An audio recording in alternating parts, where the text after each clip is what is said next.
Welcome back. Breaking moments ago on Capitol Hill, Republican Senator Mitch McConnell will not seek re-election. This first reported by the Associated Press. McConnell is the longest serving Senate party leader in U.S. history. CBS News congressional correspondent Nikole Killion joining us once again at this hour live on Capitol Hill. And Nikole, this is big news. What do we know?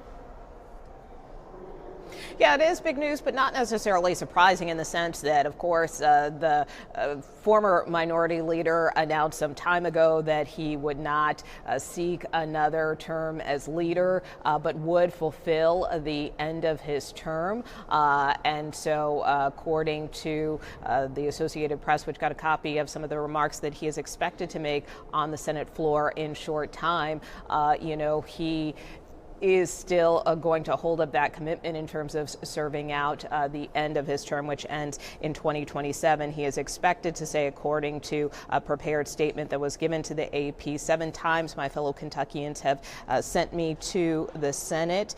And he goes on to say that every day in between, I have been humbled by the trust they have placed in me to do their business here. And he chose to make this announcement, coincidentally, on his 83rd birthday, which is today. So certainly there was some thought behind this in terms of the timing. But look, he is the longest serving Senate leader really here, and has commanded a lot of power at times, a lot of respect at times, but also has been very stern in terms of pushing back more specifically at times against the Trump administration. We're even seeing now in terms of opposing some of his nominees. But he certainly has a very storied history here in the U.S. Senate, has the respect of many of his colleagues, but also in recent years has been plagued by a number of health problems, as you know. In fact, it was just a couple of weeks ago that he suffered a fall at the Capitol. He's been going around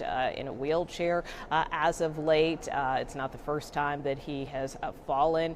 Of course, he is a polio survivor, so sometimes that has been a factor in terms of his gait and his walk, but certainly this is a moment that some senators had been expecting. But of course, now the former majority leader and minority leader, because he has served in both positions, is making it official in announcing that he will not seek re-election for another term. Yeah, officially official. CBS News congressional correspondent Nikole Killion, thank you again for your time.